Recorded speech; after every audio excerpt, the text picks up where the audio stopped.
Je pense qu'académiquement et spirituellement, j'ai toujours été un prédicateur plutôt ouvrier.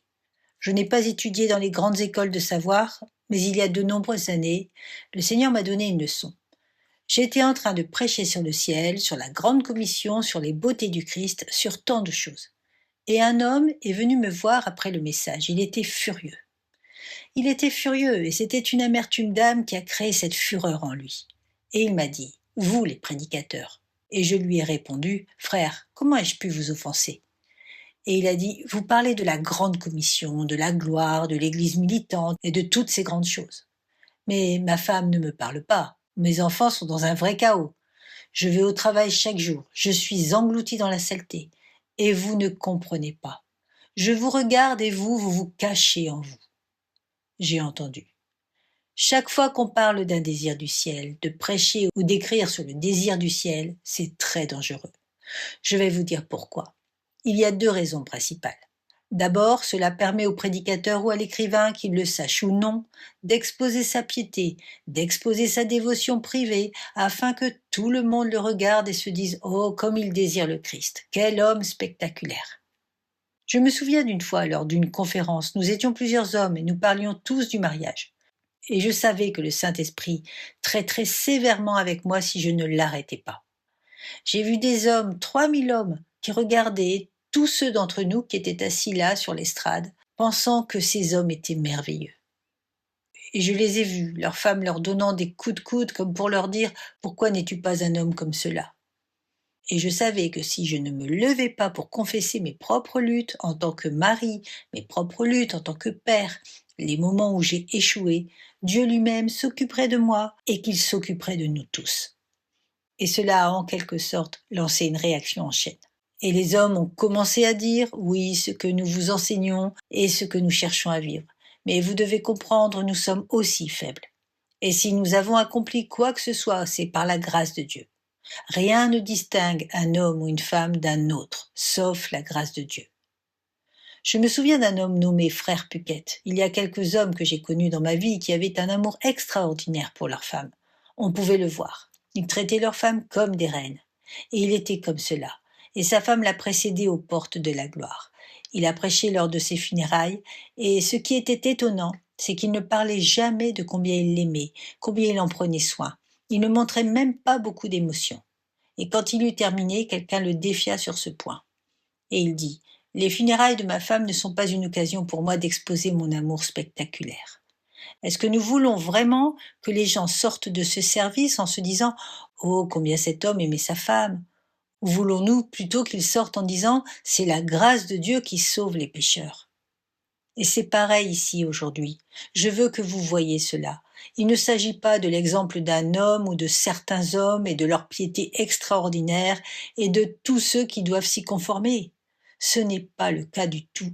Nous sommes tous faibles, nous luttons tous, nous avons tous ces combats spirituels, nous nous retrouvons tous à faire 2 pas en avant et parfois 3 en arrière. Et donc nous devons être très très très prudents. Il n'y a qu'un seul héros dans cette histoire et c'est notre frère aîné, Jésus-Christ. À part cela, je ne trouve rien d'autre dans lequel me réjouir. Une autre chose dont nous devons être prudents est que, dans l'euphorie du moment, le prédicateur peut parler plus qu'il ne vit. Il y a des moments où je suis tellement rempli de zèle dans la chair que je me sens capable de déchirer une voiture en 2. Honnêtement, et je pense que c'est le travail de Dieu. Mais un fer ne reste pas aussi chaud 24 heures sur 24. Et nous devons être très très prudents pour ne pas commencer à parler avec passion du ciel et vous faire penser « Oh mon Dieu, c'est la norme !» C'est ainsi qu'un homme pieux vit, parce que cet homme lutte. Le désir du ciel ne se prouve pas dans la chair, mais dans les dévotions privées et dans l'attitude intérieure, à mesure que l'on marche. Une autre chose, ce n'est pas prouvé dans un discours avec les hommes. Le désir du ciel se prouve dans un discours avec Dieu pendant la veille de la nuit. Il ne se prouve pas, comme on pourrait le dire, anti hominem devant les hommes. Il se prouve coram Deo devant Dieu. Et donc je veux être très prudent ici. Maintenant, concernant l'homme qui se tient devant vous, je suis le candidat parfait. Vous n'auriez pas pu trouver un meilleur prédicateur pour ce sujet. Juste pour que vous sachiez quel privilège vous avez aujourd'hui. Vous n'auriez pas pu trouver un meilleur prédicateur pour parler du désir du ciel. Mais ce n'est pas pour les raisons que vous pensez.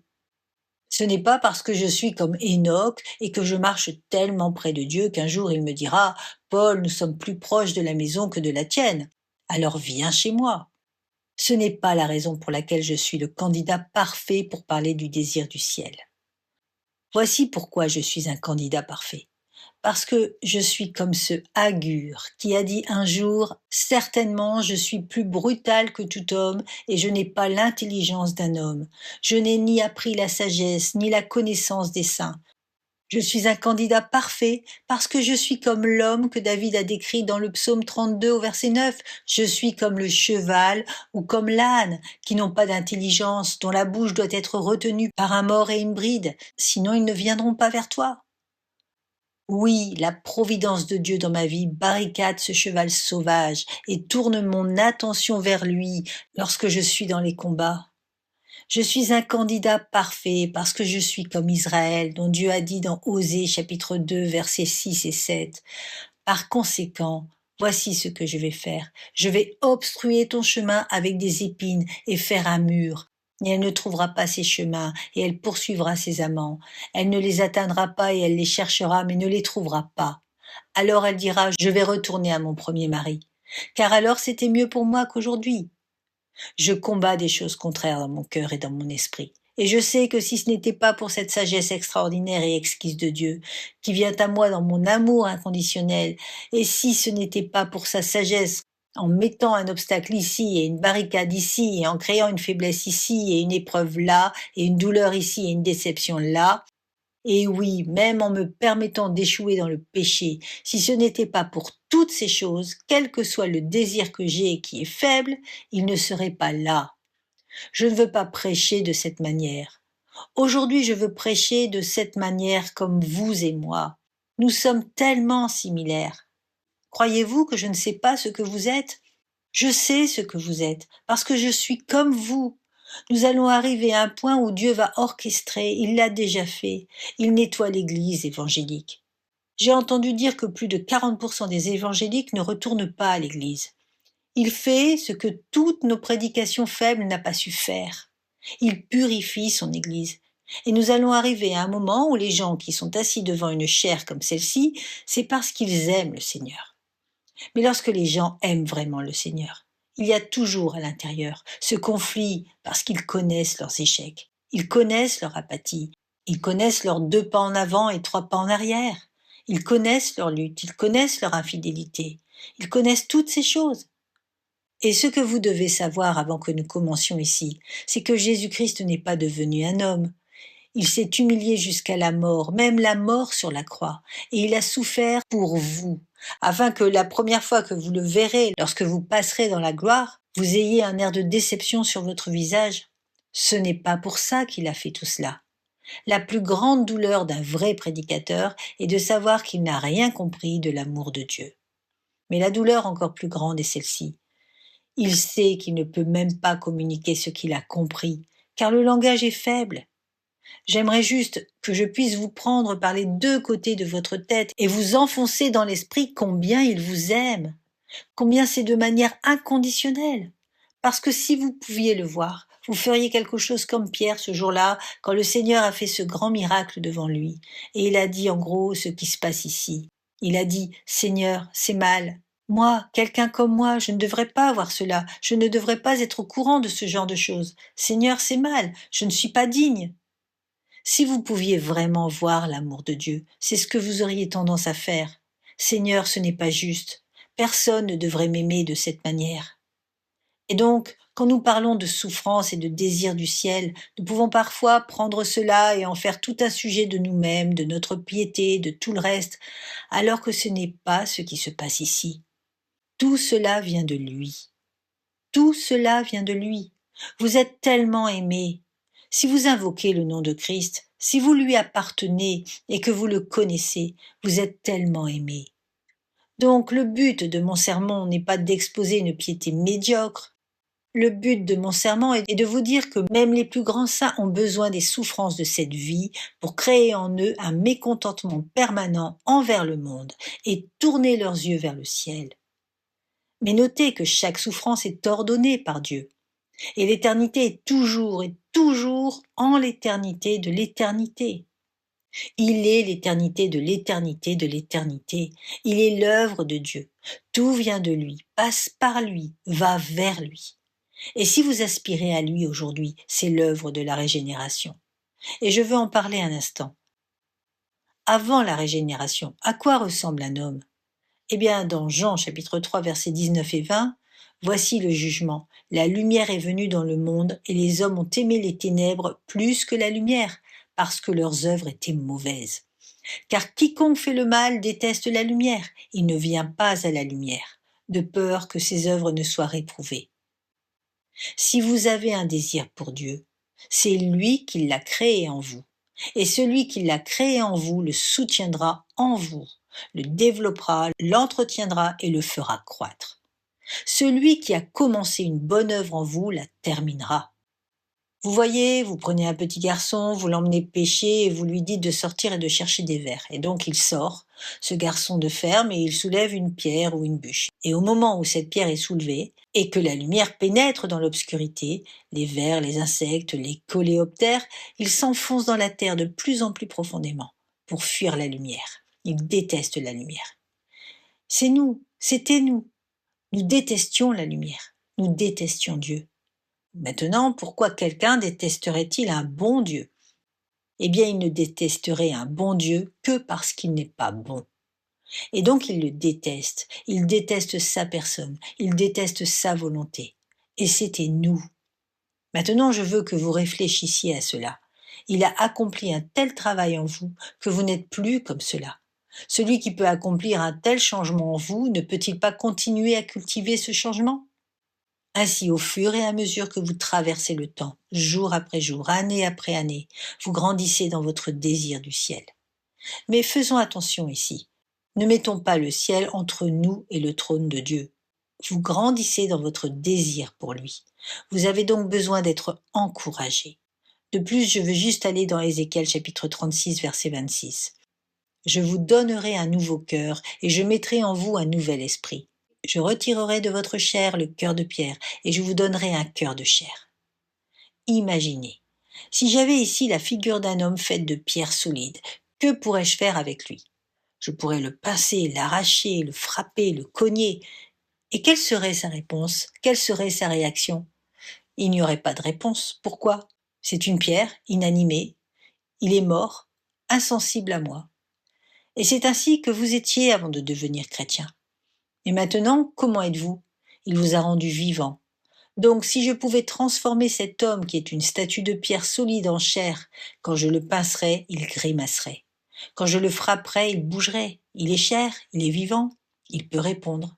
C'est ce qui vous est arrivé lors de votre conversion, si cela vous est bien arrivé. Vous êtes devenu vivant. Mais je vous connais. Vous diriez, frère Paul, vous avez raison, je suis vivant. Mais parfois, il ne semble pas que ce soit le cas. Savez-vous ce que j'ai découvert? J'ai lu le Nouveau Testament et j'ai juste regardé les deux mots, espérance et encouragement. J'ai découvert que vous pourriez me présenter le plus grand défi qui soit. Et si j'ai de l'espoir, je peux me lever chaque jour, même si cela prend 100 ans pour terminer ce défi, je peux le faire. Vous enlevez l'espoir et je ne peux même pas accomplir la plus petite tâche. Je me fanerai. Et ce que je veux que vous compreniez, vous avez entendu des sermons sur comment vous devriez aspirer au ciel. Vous avez entendu des sermons sur les puritains, vous savez, vous lisez Isaac Ambrose et vous lisez toutes ces choses, et vous vous émerveillez de ces choses, et vous devriez les lire. Mais parfois, vous vous retournez, vous vous dites, de quel genre de choses était-il fait? Parce qu'il me semble que je sois fait du même matériau. Comment se fait-il qu'ils aient progressé tant alors que je semble ramper? Nous allons aborder cela dans un instant, mais sachez ceci, ils venaient de la même race d'Adam que vous, ils n'étaient pas plus propres ou meilleurs. Ils venaient de la même race d'Adam que vous, et ils ont été régénérés par le même Saint-Esprit. Donc, il y a de l'espoir. Si vous voyez un saint qui semble surpasser les autres, sachez que sa sainteté a été donnée à tous les enfants de Dieu. Alors continuons. J'ai entendu des gens me dire que je ne suis pas un grand exégète. Je passe la plupart de mon temps à m'occuper des âmes, de l'évangélisation. Mais j'entends des gens dire, certains de mes amis, vous savez, nous devons leur prêcher Jésus. Oui, mais il y a un problème. Vous prêchez Jésus toute la journée, mais ils n'ont pas Dieu pour voir. Et vous dites, eh bien d'accord, nous devons prier pour que Dieu ouvre leurs yeux. Oui, mais cela ne résout rien. Cela aggrave les choses. Pourquoi? Parce que s'ils voient Jésus avec le cœur qu'ils ont, ils vont le haïr encore plus. Et plus ils vont le voir, plus ils vont le haïr. Que faut-il qu'il se passe? Juste ce que nous avons lu dans Ézéchiel chapitre 36. Dieu doit changer leur cœur. Il y a de l'espoir, l'œuvre de la conversion, de la régénération. Dans l'évangélisme moderne, vous savez, être né de nouveau, c'est juste prier une prière, mais ce n'est pas le christianisme véritable. Naître de nouveau est une œuvre surnaturelle de Dieu qui dépasse, je crois, la création elle-même. La création est venue ex nihilo, à partir de rien. Mais Dieu vous a créé à nouveau, une masse d'humanité déchue. Il vous a donné une nouvelle nature. Il ne vous a pas seulement dit de marcher d'une nouvelle manière, il a fait de vous une nouvelle créature. Il l'a fait. Et pas seulement cela, parce que les gens lisent 2 Corinthiens 5, 17 de manière erronée, je crois. Parce que s'ils se disent, si quelqu'un est en Christ, il est une nouvelle création, eh bien c'est vrai. Mais cela veut dire bien plus que cela. C'est littéralement, si quelqu'un est en Christ, une nouvelle création. Et ce que cela signifie, c'est ceci. Non seulement il vous a changé ontologiquement, c'est-à-dire que vous êtes une nouvelle personne avec une nouvelle nature, mais vous êtes entré dans un nouveau domaine d'existence. Vous faites maintenant partie de la nouvelle création, qui continue à se déployer. C'est l'idée de déjà et du pas encore. Mais ne vous y trompez pas. Vous avez complètement et totalement quitté ce domaine d'Adam. Et vous êtes maintenant dans un domaine d'existence complètement différent. Non seulement vous êtes différent, mais tout le domaine de votre réalité est différent devant le trône de Dieu. Et il ne vous a pas seulement sauvé et maintenant vous essayez de faire votre chemin. Et tout cela est important à comprendre avant que nous abordions la souffrance, parce que vous devez savoir qu'il orchestre absolument tout dans votre vie. Vous dites pour me rendre saint, oui, mais attention avec cela. Et quand vous le comprenez, cela vous aide à chasser tous les petits renards qui gâtent le vignoble. Cela vous aide à chasser tous les attraits de ce monde. Peu importe ce qu'ils vous offrent, ils ne peuvent pas vous faire de bien. Ils ne peuvent tout simplement pas vous faire de bien. Ils ne peuvent pas vous rendre heureux. Permettez-moi de le dire autrement. J'entends toujours des gens dire, vous savez, votre femme vous complète ou votre mari vous complète. Si votre femme peut vous compléter, vous n'êtes pas né de nouveau. Vous n'êtes pas né de nouveau. Maintenant, il y a une façon de dire cela bibliquement, mais je dis cela pour l'effet de surprise. Si votre femme peut vous remplir, vous compléter, satisfaire tout pour vous, alors vous ne le connaissez pas. Si votre mari est tout ce dont vous avez besoin, alors votre cœur n'a pas été régénéré. Et en fait, cela a causé beaucoup de problèmes dans le mariage parce que les gens regardent leur femme ou une femme regarde son mari et se dit « Vous savez, il ne me remplit pas totalement ».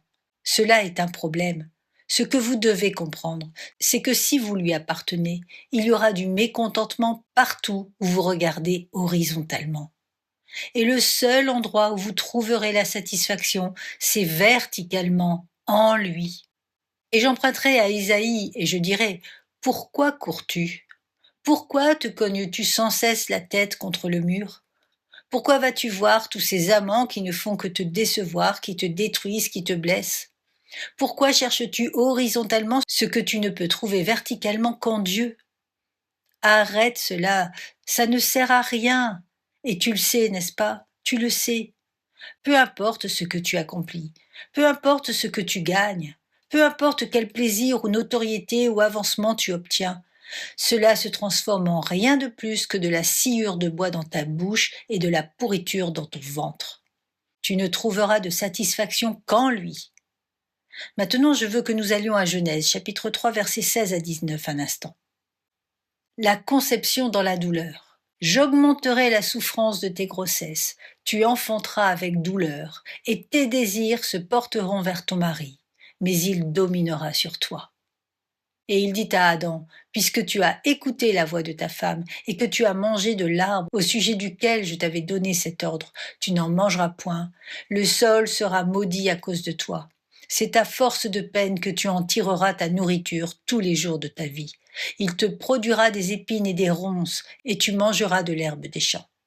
C'est à la sueur de ton visage que tu mangeras du pain, jusqu'à ce que tu retournes dans la terre d'où tu as été pris, car tu es poussière, et tu retourneras dans la poussière. Maintenant, qu'est-ce qu'il se passe ici ? Beaucoup de gens qui lisent ce texte de manière superficielle sont des incroyants qui utilisent ce texte pour essayer de montrer l'absurdité de ce qui se passe. C'est un morceau de fruit. Et réfléchissez un instant. C'était un morceau de fruit. Et tout le cosmos, l'ordre créé, l'univers a été jeté dans le chaos, a été amené au jugement, a été plongé dans la condamnation. C'était un morceau de fruit. Non. Voici ce que vous devez comprendre. C'était un acte direct, c'était de l'athéisme, c'était une attaque directe contre Dieu. Et vous vous demandez comment cela ? Souvenez-vous, il y a 2 jours, j'ai prêché, j'ai mentionné Abraham, et j'ai dit, il a été dit à Abraham qu'il allait avoir un fils. Il regarde son corps, il l'examine, il se regarde, il n'y a absolument aucune preuve. Il n'y a aucune raison de croire, en regardant son propre corps, qu'il allait avoir un fils. Il regarde sa femme, il n'y a absolument aucune raison non plus. Il n'y a aucune preuve chez elle qu'il allait avoir un fils. 0. Que doit-il faire ? Il n'y a qu'une seule chose à faire. Il est confiné à une seule chose. Il doit croire la parole de Dieu. Et qu'est-ce que cela signifie ? Bien plus que cela. Il doit croire dans la nature de Dieu. Tout ce que Dieu est dans son esprit. Maintenant, cela doit être décidé. Abraham, que crois-tu de Dieu ? C'est la même chose pour Adam et Ève. Il leur dit, tu mangeras de cet arbre, tu mourras. Si tu manges de cet arbre, tu mourras.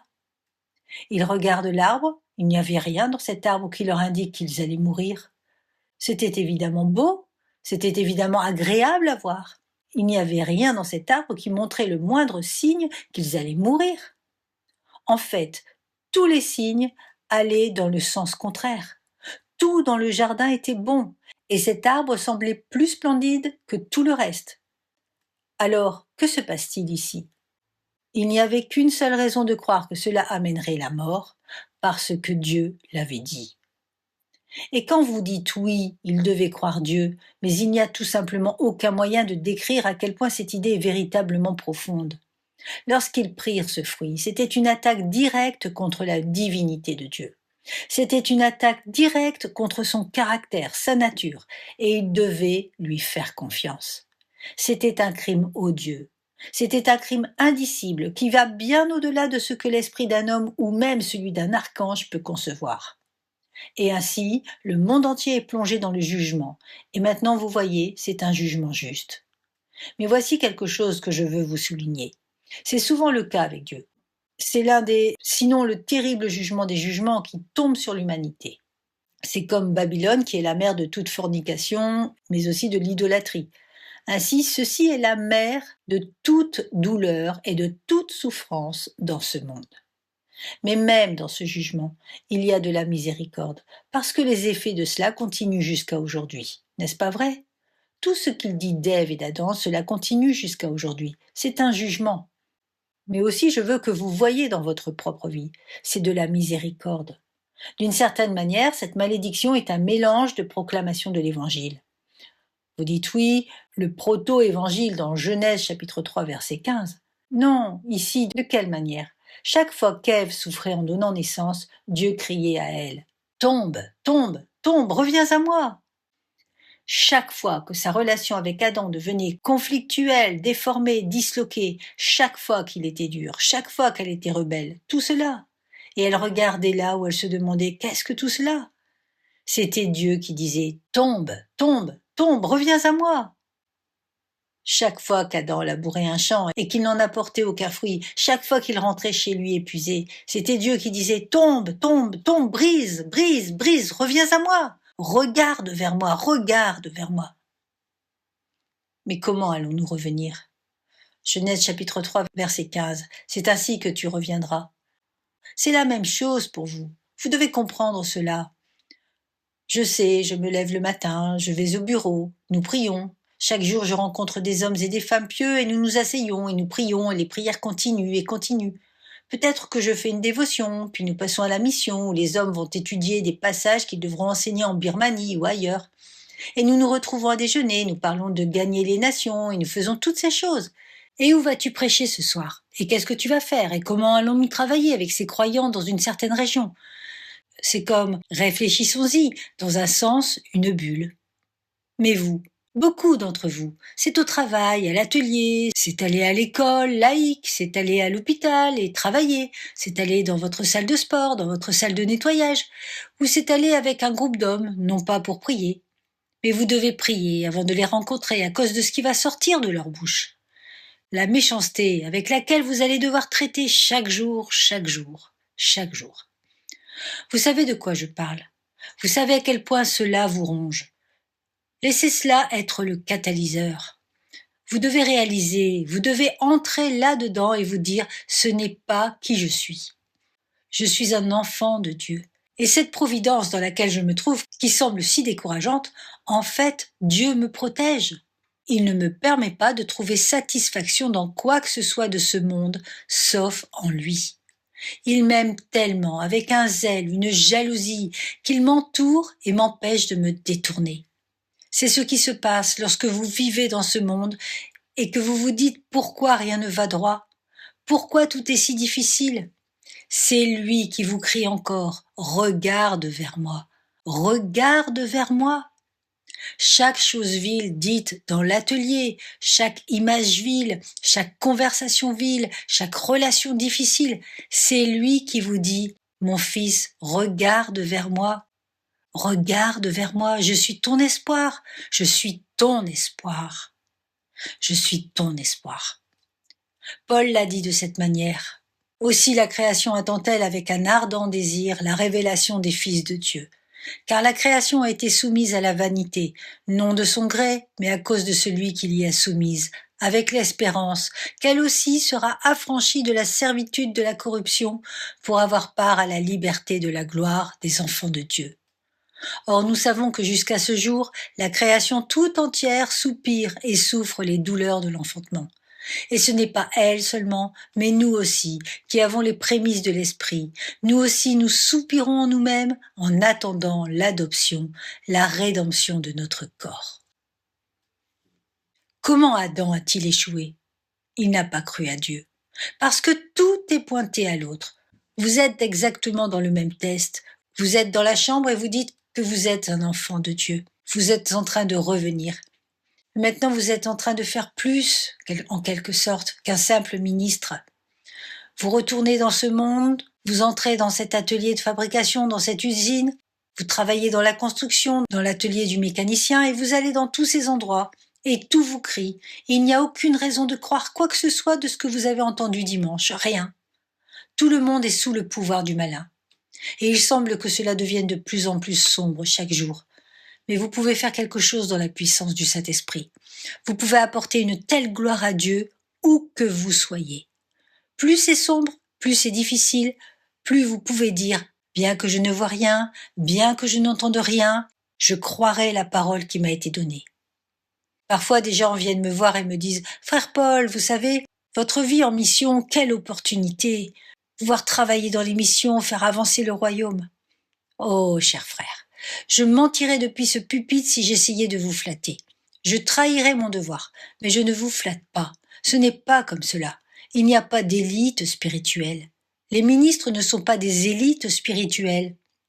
Dans nos valeurs fondamentales et notre cri du cœur, que j'ai dû écrire et réécrire encore et encore, l'une des parties est sur cela. Vous savez, nous sommes des serviteurs de Dieu. Mais c'est juste... Non, c'est trop distrait, trop séparé. Nous sommes des serviteurs de Dieu. Et ce jour-là, s'il vous plaît, n'ayez jamais ce genre de conversation. Oh, vous savez, il y a R.C. Sproul et il y a Spurgeon et ces hommes, et ils seront si proches du trône, je ne les verrai jamais. Vraiment? Pourquoi a-t-il fait tout cela? Pour que toute cette hiérarchie, toutes ces autres choses puissent simplement continuer? Et en tant que petit ici, vous resterez petit là-bas? Vraiment? C'est pour ça qu'il vous a fait? Non, c'est de l'ancien monde, c'est d'Adam. Croyez-le, tenez-vous en cela. Sachez qui vous êtes, sachez ce qui est préparé pour vous, et réjouissez-vous en cela. Sachez qu'il n'y a rien de plus grand préparé pour quelqu'un sur ce pupitre que ce qui est préparé pour le plus petit des saints. J'en ai fini avec cela. Il n'y a qu'un seul héros dans cette histoire, il n'y en aura toujours qu'un seul. Nous avons tous échoué, toujours en tout. Seul notre frère aîné a triomphé, et il a triomphé pour chacun de nous. C'est lui, c'est tout lui, c'est tout lui, c'est toujours lui. Ce n'est que lui, c'est lui le héros. Et parfois je déteste prêcher, je déteste les mots, parce qu'ils ne fonctionnent tout simplement pas.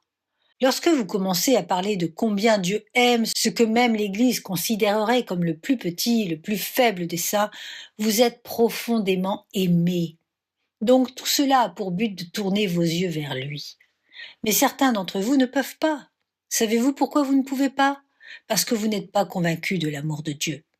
Vous regardez ce monde et vous allez voir, oui, il n'y a rien pour moi. Mais il vous fera tenir debout. Il vous fera tenir debout. J'aimerais en ce moment juste jeter tout cela de côté et prêcher à travers tout le cantique des cantiques. Parce que certains d'entre vous ont besoin d'entendre. Tu es toute belle, mon ami, toute belle. N'oubliez jamais, il y a un plus grand que Joseph ici. Les frères de Joseph étaient en colère contre lui à cause de sa tunique de plusieurs couleurs. Mais le Christ est plus grand que Joseph, parce qu'il a pris sa tunique de plusieurs couleurs et nous en a tous habillés. Il nous a tous habillés. Oh, je ne peux pas attendre. Je ne peux pas attendre de me réjouir avec vous. Chanter, danser, courir, être avec vous là-bas, tous ensemble. C'est un monde de gloire. Maintenant, continuons. Non seulement la chute de cet âge doit vous tourner verticalement vers lui, mais aussi les méchants ont un but. Oh oui, les méchants ont un but. Oh, Dieu est grand. Je veux dire, il est grand. Même les méchants ont un but. Je veux lire un passage qui n'est pas souvent appliqué de cette façon, mais dans 2 Pierre chapitre 2 versets 7 et 8 au sujet de Lot. Il est dit que Lot était attristé. Le mot signifie littéralement qu'il était usé, il était épuisé.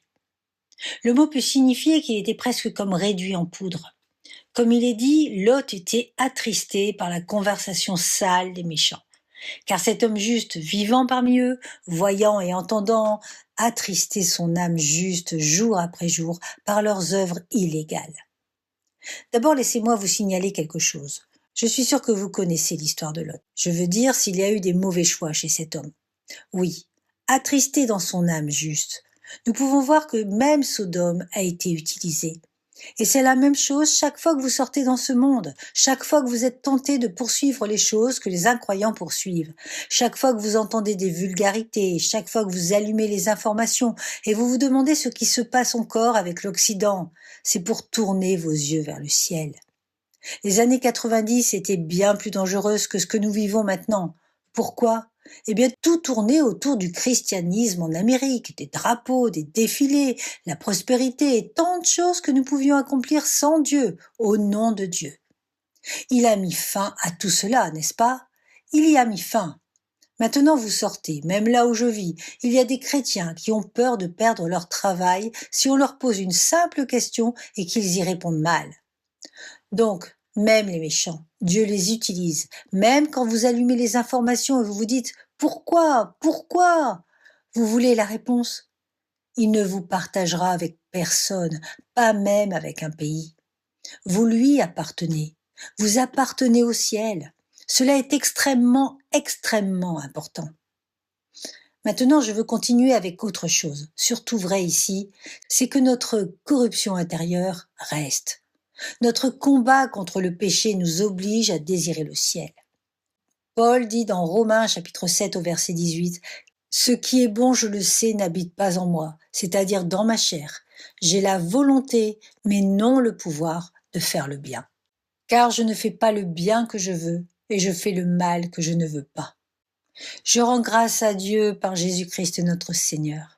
J'ai souvent posé la question, pourquoi Dieu ne nous sanctifie-t-il pas entièrement, immédiatement après la conversion? Parce que c'est ce qui rend ce qui est salé si très important. Ne vous méprenez pas. Mais le vrai but est que nous regardions toujours vers lui, que nous trouvions tout en lui, que nous apprécions le Christ. Je déteste mon péché, je lutte contre le péché, je pleure le péché. Pourtant, en même temps, je sais cela de moi-même. Je passe une bonne journée, je me lève le matin, je fais une dévotion, vous savez, qui dure quoi, 35 minutes? Et je témoigne à tout le monde et je fais toutes ces choses. Et je veux dire que tout va parfaitement. Et vers midi, je ne comprends pas pourquoi les autres ne peuvent pas faire ce qui est juste comme moi. Je me souviens qu'il y a eu un moment ou une période extraordinaire de prière qui a duré plus de quelques années. Et prier, c'était respirer. Et puis une maladie est survenue et je me suis dit, pourquoi les gens sont-ils sans prière? Pourquoi ne prient-ils pas? Je veux dire, pourquoi ne le font-ils pas? Et puis, je n'ai pas pu prier. Qu'as-tu que tu n'aies reçu? Et si tu l'as reçu, pourquoi te glorifies-tu? Vous savez, quand ils n'ont pas pu chasser le démon, ce genre ne sort que par la prière. Vous vous êtes déjà demandé ce qui se passait là? Eh bien, ce que je crois, c'est ceci. Ils avaient reçu l'autorité et pensaient que l'autorité était vraiment inhérente en eux. Vous devez toujours être une branche. Vous devez toujours être connecté à la vigne. Cela doit toujours être en communion. Cela doit toujours couler de lui. Cela doit toujours être cela. Mais maintenant, laissez-moi vous donner un exemple. Si j'ai une fille de 7 ans et que je traverse le parking du Walmart, je lui tiens la main et je la conduis jusqu'à l'autre côté. Mais cela semblerait plutôt ridicule si je faisais cela avec mon fils adulte qui mesure 1,85 m. Mais ce n'est pas le christianisme. Le christianisme n'est pas que vous deveniez si mature que peu à peu vous devenez de plus en plus indépendant de lui, que vous vous teniez tout seul debout maintenant. Cette analogie ne s'applique pas au christianisme. Non, à mesure que vous grandissez en Christ, ce que Dieu fait, c'est qu'il vous rend de plus en plus faible. Il renforce en vous la méfiance envers vous-même, afin que vous vous accrochiez à lui, et que vous vous accrochiez à lui encore plus profondément et toujours plus profondément. C'est là le véritable christianisme. Ce n'est pas l'inverse. Maintenant, je veux vous montrer quelque chose que j'aimerais pouvoir illustrer avec un graphique ou quelque chose ici. Alors, imaginons qu'on ait un graphique. Lorsque je suis devenu chrétien et que j'ai lu, vous savez, Léonard Ravenhill, Edward Barnes, Praying Hyde, l'autobiographie de George Muller, Hudson Taylor et tous ces différents livres, j'avais en tête que, je pensais que j'aurais fait beaucoup plus de progrès en sanctification que ce que j'avais fait. Je pensais qu'à ce stade, je serais bien meilleur que je ne le suis. Mais j'ai découvert que cela ne s'est pas passé comme je le pensais. J'en ai entendu parler dans quelques endroits, mais je me suis assis, j'ai médité là-dessus et j'ai regardé les Écritures. Je veux que vous regardiez la sanctification de 2 manières différentes. Donc, imaginez que j'ai un graphique linéaire. Je pensais qu'à partir de ce point, ma sanctification ferait ceci, et je pensais que je serais déjà bien plus haut maintenant. Mais j'ai trouvé que ma sanctification faisait plutôt cela, et elle n'est pas allée aussi loin que je ne l'avais espéré. Je pensais que je serais moins égoïste maintenant. Je pensais plein de choses. Alors, ça n'a pas été si spectaculaire. Mais il y a un aspect de la sanctification qui a été un aspect de la mort. En tant qu'acte de la mort, cela est devenu comme cela. Et cela est devenu comme ça parce qu'il a été très, très bien. Et cet aspect de la sanctification qui est devenu comme une sorte de réalité de la mort, la reconnaissance de mon besoin de lui, que tout ce que j'ai, c'est Christ. Si vous m'aviez posé la question comme un jeune croyant, Paul, est-ce que Jésus est tout? Oui, oui, il est tout. Maintenant, Paul, as-tu autre chose que Jésus? La justice? Non. La sainteté? Non. Non. Rien que Jésus. Un jeune homme est venu me voir une fois après m'avoir entendu prêcher. Il m'a dit, vous avez raison, frère Paul. Jésus est tout ce dont nous avons besoin. J'ai dit, Jésus est tout ce que nous avons. Nous n'avons rien d'autre. Il est tout. Il est tout. Tu ne m'entends pas? Il est tout. Tout ce qu'il est. Il est absolument tout. Maintenant, laissez-moi vous montrer la vie chrétienne. Et elle se trouve dans un endroit plutôt inattendu. Dans Marc chapitre 1 verset 14, voici ce que nous lisons. Après que Jean eut été livré, Jésus alla dans la Galilée prêchant l'évangile de Dieu. Il disait, le temps est accompli et le royaume de Dieu est proche. Repentez-vous et croyez à la bonne nouvelle. C'est la totalité de la vie chrétienne. Vous dites, comment cela peut-il être? Eh bien, Repentez-vous et croyez sont tous deux des impératifs au présent. On pourrait peut-être dire ça de cette manière. Maintenant, le royaume de Dieu est proche. Passez le reste de votre vie à vous repentir et à croire. Alors comment cela se manifeste-t-il dans la pratique? Eh bien, laissez-moi vous montrer. Je suis un non-croyant et j'entends l'Évangile et je vois Dieu, et sa sainteté, sa justice, comme je ne l'avais jamais vu auparavant. Et sous cette lumière, je vois mon péché comme je ne l'avais jamais vu auparavant. Et je suis brisé et j'ai un chagrin à cause du péché qui était auparavant inconnu pour moi. Mais ce n'est pas un chagrin jusqu'à la mort, car dans cet évangile même, je vois la provision de Dieu en Christ comme je ne l'ai jamais vu auparavant. Et mon brisement laisse place à la joie, le premier jour du christianisme. Mais ensuite, à mesure que je commence à grandir dans la parole, que je lis des livres d'autres hommes qui m'ont précédé, que j'entends des prédications, alors le jour suivant, à partir de tout cela, de ces moyens de grâce auxquels nous sommes appelés à recourir, oh, je pensais avoir tout vu hier. Non, il y en a plus. Je vois sa sainteté et sa justice d'une manière que je ne les avais jamais vues hier. Je vois plus de péchés maintenant. Même si j'ai déjà grandi un peu dans la sanctification, je vois plus de péchés. Et ma tristesse est encore plus profonde qu'elle ne l'était hier. Mais ensuite, je vois la provision de manière plus grande que je ne l'avais vue hier. Et ma joie est plus grande. Et puis, c'est le jour suivant. Et l'année suivante, de sorte qu'un jour, en tant qu'homme âgé, j'ai été transformé. Mais je vois sa sainteté et sa justice d'une manière que je ne les avais pas vues il y a 40 ans. Et même si j'ai changé, je vois mon péché de plus près, des racines plus profondes. Je vois mon péché comme je ne l'avais jamais vu auparavant. Et mon brisement est bien plus grand qu'il ne l'était lorsque j'ai été converti pour la première fois. Et je suis fracturé au point du désespoir total. Mais ensuite je le vois. Oh, béni soit Dieu pour ce Fils, ma justice, Jéhovah ma justice, je le vois. Et donc ces vieux hommes sont une contradiction vivante. Leur tristesse est si grande, leur joie est si grande. Mais là-dedans, il y a aussi une transaction qui se produit. Car lorsque j'étais jeune, je voyais ma valeur dans la quantité de temps que je passais à prier, à lire ma Bible et à prêcher dans les rues. Mais maintenant, je me suis débarrassée de tout cela. Je n'y trouve plus de joie. Je n'y trouve plus de joie. Tout est lourd, tout. Comme je l'ai dit sur ma pierre tombale, je n'ai rien contribué à mon salut, sauf mon péché, et rien à mon ministère, sauf ma faiblesse. Et je désire le ciel parce qu'il m'a fait désirer le ciel. Il l'a orchestré. Je veux dire quelques dernières choses ici et j'ai fini. J'essaie d'enseigner cela presque partout où je vais maintenant. Tant de gens viennent me voir et me disent « Frère Paul, j'aime Dieu, mais je déplore de ne pas l'aimer comme je devrais. » Et c'est la plus grande chose qu'ils disent. Je leur dis « Tu aimes Dieu ?» Et je ne vois presque jamais personne répondre « Oui, oui, je l'aime ». Je vois des gens dire « Pas comme je devrais ». Je veux que vous réfléchissiez un instant à ceci. Comment travaillons-nous là-dessus? Alors j'utilise cette illustration.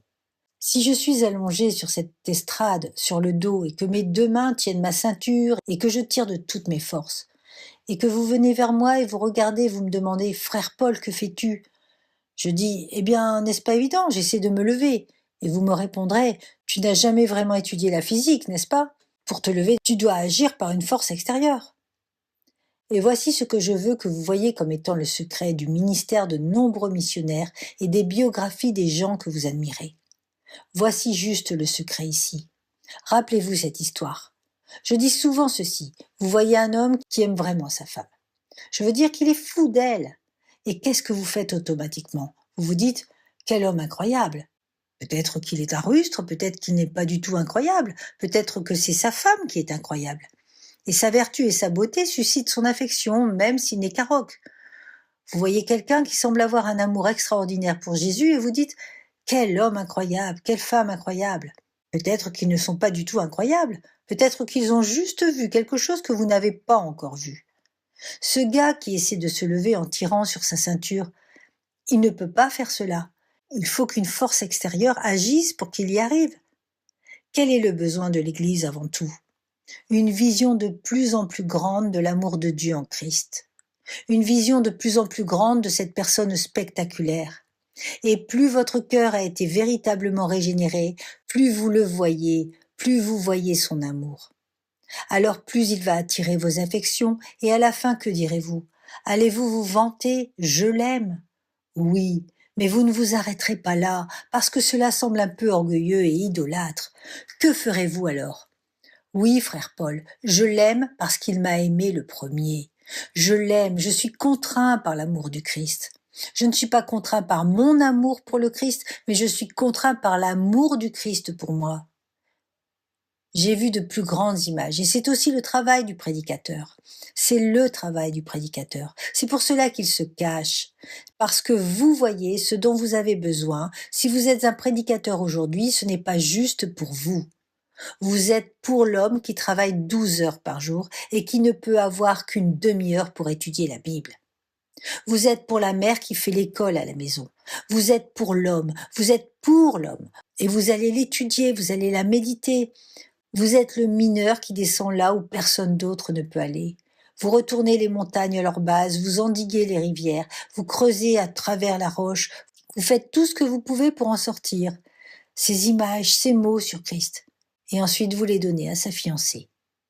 Voilà le travail de la prédication. C'est le travail du prédicateur.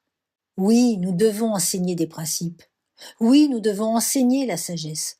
Rien n'est enseigné à part Christ, exalter Christ et faire beaucoup de Christ. Christ, Christ. Le prédicateur est le serviteur d'Abraham. Abraham dit, va chercher une fiancée pour mon fils. Et donc la servante dit, ne regarde pas en arrière, il en vaudra la peine. Et ils continuent leur chemin et ils arrivent à un puits. Et un jeune homme séduisant apparaît, musclé, jeune et beau. Il déplace la pierre et la servante regarde cette fiancée, et soudain ses yeux se tournent vers la droite. Et il plonge dans son sac encore une fois et dit « Non, non, regarde ici, un autre bijou. Ne sois pas distrait. Ceux-ci ne sont rien, attends-le, attends-le. » C'est le travail du prédicateur. Chaque dimanche, tu as été distrait. Je sais, tu es là-bas dans ce monde terrible, terrible. Des choses sont posées devant toi. Non, non, regarde par ici. Regarde par ici. Continue. Nous sommes presque arrivés. Nous y sommes presque. Il en vaudra la peine. Il en vaudra la peine. Oh oui, il en vaudra la peine. Il est digne de cela. Sa beauté est telle que si tu apercevais la plus petite lueur de la plus petite partie de l'arrière et de la partie la plus étendue de son train, cela briserait ton esprit à la beauté de cela en 1000 morceaux, et tu devras être fortifié, changé et transformé pour pouvoir même rester dans sa présence.